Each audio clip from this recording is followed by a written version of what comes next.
ভূমিকম্পের সময় একটা বিল্ডিং কিভাবে ক্ষতিগ্রস্ত হয় আজকে আমরা সেই বিষয়টা নিয়ে কথা বলবো। আমরা জানি প্রতিটা বিল্ডিংয়ের একটা ন্যাচারাল টাইম পিরিয়ড থাকে। সেই টাইম পিরিয়ডটি হচ্ছে ওই বিল্ডিংটাকে একবার নড়ানো হলে সেই বিল্ডিংটি তার আগের পজিশনে ফিরে আসার জন্য যে সময়টুকু নেয় তাকে সেই বিল্ডিংয়ের ন্যাচারাল টাইম পিরিয়ড বলে। আবার আমরা লক্ষ্য করব ভূমিকম্পের সময় এক ধরনের গ্রাউন্ড ওয়েভ ক্রিয়েট হয়। সেই গ্রাউন্ড ওয়েভের একটা নির্দিষ্ট সময় থাকে, যেটাকে আমরা গ্রাউন্ড মোশন পিরিয়ড বলি।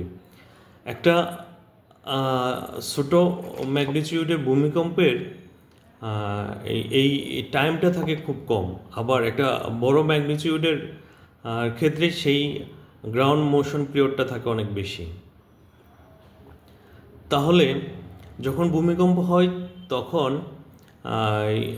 এই বিল্ডিংয়ের শেকিং এবং গ্রাউন্ড শেকিং এই দুটা যখন একসাথে মিলে যায় তখন বিল্ডিংয়ের উপরে এক্সট্রা একটা শেকিং কাজ করে, যেটার কারণে বিল্ডিং তার আগের পজিশনে ফিরে আসতে বেশি সময় নেয়।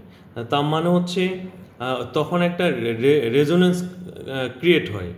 এই রেজোনেন্সটা হচ্ছে যেমন আপনি যখন দোলনায় দুলতে থাকবেন তখন আপনার দোলনার সময় যদি কেউ আপনাকে পিছন থেকে ধাক্কা দেয় তাহলে আপনার দোলনাটি আরও অনেক উপরে উঠে আসবে। তার মানে সেখানে হচ্ছে ডিসপ্লেসমেন্টটা অনেক বেশি হবে। তেমনি বিল্ডিংয়ের টাইম পিরিয়ড যদি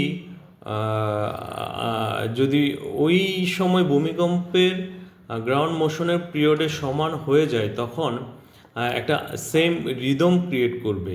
একটা সেম রিদমে দুটা শেকিং মিলে যাবে, তখন এক ধরনের রেজোনেন্স ক্রিয়েট হয়।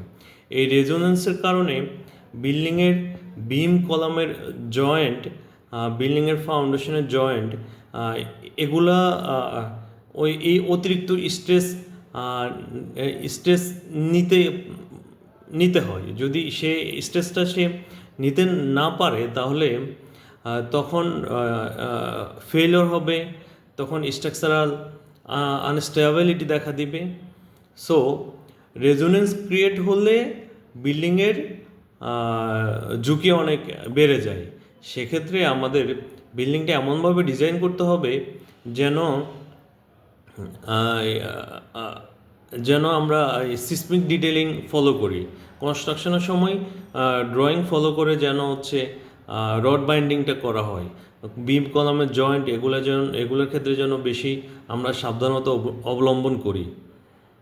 তাহলে ভূমিকম্পের সময় বিল্ডিংয়ের উপর ভূমিকম্পের ঝুঁকি অনেকটা কমে আসবে।